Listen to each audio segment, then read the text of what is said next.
श्री राधे राधे, हरे कृष्णा। हम सब साधक श्री हित 84 श्रवण कर रहे हैं। राधा बाग में श्री हित 84। देखो सुंदरता की सीमा, सौंदर्य का चमत्कार। श्री राधा रूप सौंदर्य की चरमावस्था है, सौंदर्य का चमत्कार है। वो मुस्कुराती है तो ब्रह्म अपने आप को भूल जाता है। वो चलती है तो उनके पायल की झंकार से ओंकारनाद प्रकट हो जाता है। ये अपने घुंघराली लटों को जब संवारती है तब ब्रह्मा उमा ब्रह्मणी मूर्छित होकर गिर पड़ती है। ये ब्रह्म को आह्लाद देने वाली है, ये ब्रह्म को सुख प्रदान करने वाली है। आप श्री राधा को क्या समझते हैं? ये प्रकाश की प्रकाश है, ये रूप सौंदर्य की सीमा है। और हाँ, एक बात, इनका रूप इन्हीं का है, ये किसी की अवतार नहीं है, इसलिए इनसे किसी की कोई समता भी नहीं है। आज श्री हित 84 जी का 52वां पद गान होगा। देखो माई सुंदरता की सीमा, देखो माई सुंदरता की सीमा।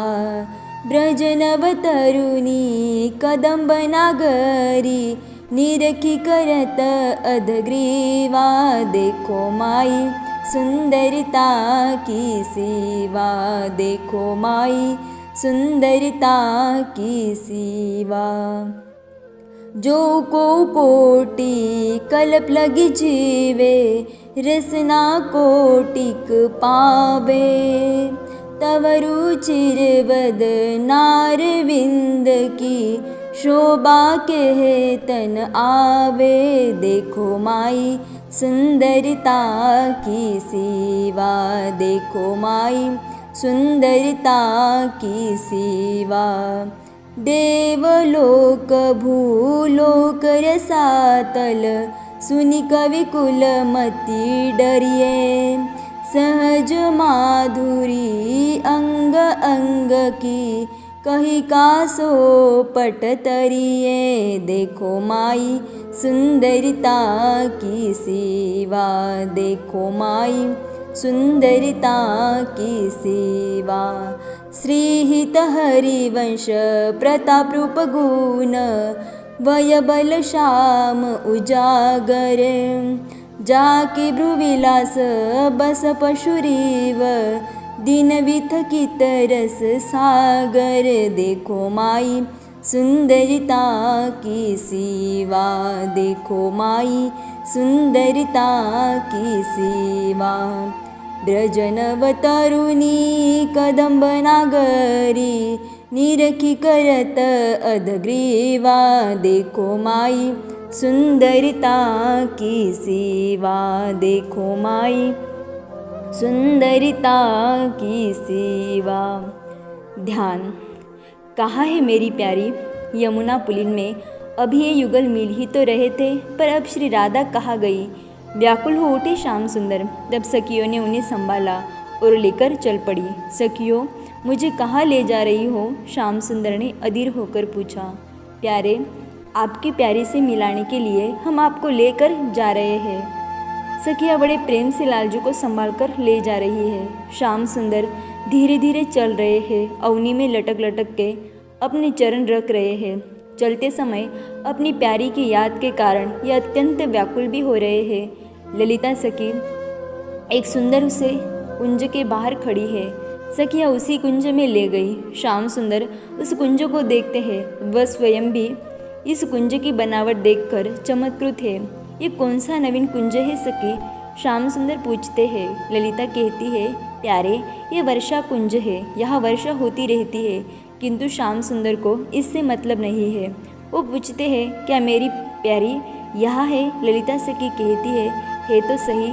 श्याम सुंदर भीतर जाने लगते हैं तो ललिता रोक देती है, कहती है, प्यारे अभी रुक जाओ। क्यों? श्याम सुंदर पूछते हैं। ललिता उत्तर देती है, भीतर हमारी स्वामिनी जी का श्रृंगार हो रहा है, तो सखी मुझे भी जाने देना। श्याम सुंदर प्रसन्न होकर भीतर जाने लगते हैं तो ललिता फिर रोक देती है, नहीं प्यारे, आप अभी नहीं जा सकते, यहीं रुको, मैं भीतर जाकर देखती हूँ। ललिता सखी भीतर गई है। श्याम सुंदर बाहर ही ललिता की प्रतीक्षा में खड़े हैं। समय लगा ललिता को, वो आई। श्याम सुंदर का हाथ पकड़कर उस कुंज में ललिता जैसे ही ले गई, वहाँ तो वर्षा ऋतु है। आहा, रिमझिम वर्षा हो रही है। वहाँ की लताएं भीजी हुई है। घने कुंज है। लताएं इतनी घनी है कि बूंदें कम कम ही आ पा रही है, पर आ रही है। मोरों की ध्वनि कभी कभी सुनाई दे रही है, जिसके कारण राग रंग का आभास हो। ललिता सखी श्याम सुंदर का हाथ पकड़कर उस कुंज में घुमा रही है। उस कुंज में छोटी छोटी तलैया भी है, जिनमें कमल पुष्प खिले हुए हैं। शुक पक्षी बहुत है, वो भी अपनी उपस्थिति दर्शाते रहते हैं। ये सब देखते हुए कुंजों के लताओं का दर्शन करते हुए श्याम सुंदर पहुँचे एक सुंदर से स्थान में। उस अति सुंदर स्थान में नाना प्रकार के पुष्प लगे हुए थे। फूलवारी सुंदरतम थी। सामने एक सिंहासन था, उच्च और मनोहर सिंहासन। उस सिंहासन की सजावट पुष्पों की कलियों से की गई थी। श्याम सुंदर ने देखा, उस सिंहासन में श्री राधा रानी विराजमान है। उनकी रस रूप राशि का दर्शन करते ही श्याम सुंदर तो सुदबुद खो गए। गिरने ही जा रहे थे कि तभी प्रिया जी उठी और अपने प्रीतम को आगे बढ़कर संभाल लिया। श्याम सुंदर आनंद सिंधु में डूब गए थे। प्रिया जी ने उन्हें संभालकर अपने दाहिने और सिंहासन में विराजमान कराया। क्या हो गया था? हित सखी से अन्य सखियाँ पूछती है, क्या हित प्रश्न करती है। श्याम सुंदर गिर गए थे ना? हित सखी हंसते हुए कहती है, इस सुंदरता को जो भी देखेगा वो तो सुदबुद खोएगा ही। आहा, देखो ना, क्या सौंदर्य की परावधि है। हित सखी भी मुग्ध होकर श्री राधा रानी को अपलक निहारने लग जाती है। क्या हुआ? आगे कुछ तो बोलो। सखियाँ झकझोरती है हित को। तो हित सखी कहती है, सुंदरता की सीमा देखनी है तो हमारी श्री राधा प्यारी को देखो, कितनी सुंदर है। हाँ, सुंदर तो बहुत है हमारी स्वामिनी जो। सारी सखियाँ बोली। नहीं। हित सखी कुंज के चारों ओर देखती है, फिर कहती है, ललिता सखी को देखो, विशाखा सखी को देखो, रंग देवी सखी और सुदेवी सखी को देखो। ये सब साधारण नहीं है। ललिता आदि पराशक्ति है। इनके आगे बड़े बड़े शिवादि भी नतमस्तक रहते हैं। सौंदर्य ललितादि में जितना है उतना और किस में होगा। पर ये सखियाँ भी हमारी श्री राधा रानी के आगे सिर झुकाकर खड़ी है। इतनी सौंदर्य निधि है हमारी श्यामा जो। हित सखी बड़ी ठसक से बोलती है, कुछ तो सुनाओ। इनकी अपूर्व रूप राशि के विषय में सखियाँ सुनना चाह रही है। हित सखी भाव में भर गई और बोलती है, मैं क्या सुनाऊँ। इनके रूप के बारे में तो करोड़ों कल्प तक जीवित कोई रहे और करोड़ों जिह्वा से इनके रूप सौंदर्य का वर्णन करे तब भी कोई कर न पावेगा। सच कह रही हूँ। हित सखी बोली, देखो तो इनका रूप, देखो तो इनका अद्भुत मुख कमल, क्या शोभा है सखी। हित सखी रूप को निहारती रही। श्री राधा रानी का वह रूप सागर, उसमें यह डूबती उभरती रही। हित सखी ही क्यों, उस कुंज की समस्त सखियाँ प्रिया जी के रूप सिंधु में डूब गई थी। एक बार देवलोक में चर्चा चली, भूलोक में चर्चा चली और रसातल में चर्चा चली। बड़े बड़े वहाँ के कविकुल बैठे हुए थे। उन सबके सामने ये प्रश्न उठा कि सबसे सुंदर नारी कौन है। किसी ने कहा, उमा भवानी, उनके समान कोई नहीं है सुंदर नारी। सबने सोचा, अपनी अपनी बुद्धि लगाई। तो किसी ने रमा भगवती का नाम लिया, किसी ने शारदा भगवती को भी कहा। पर सखियों, नारद जी ने देवलोक की सभा में पूछ लिया था, आप लोग क्या कहते हो श्री राधा रानी के विषय में। तब सब लोग मौन हो गए थे। मौन क्या हो गए, डर गए। तब नारद जी ने पूछा, भयभीत क्यों हो, उत्तर दो। तो कवियों ने उत्तर दिया था, उनके अंगों में इतना सौंदर्य भरा हुआ है कि उपमा किसकी दे, और जो उपमा देते हैं वो उपमा ठीक बैठता भी नहीं है। और नारद जी, हम भी जब उनके रूप का ध्यान करते हैं तो सबसे पहले तो हमारी बुद्धि ही काम नहीं देती। हित सखी आनंदित होकर बोली, कोई उपमा नहीं है, क्योंकि इनके समान कोई सुंदर ही नहीं है। यही सुंदरता की परिसीमा है। इनकी माधुरी सहज है।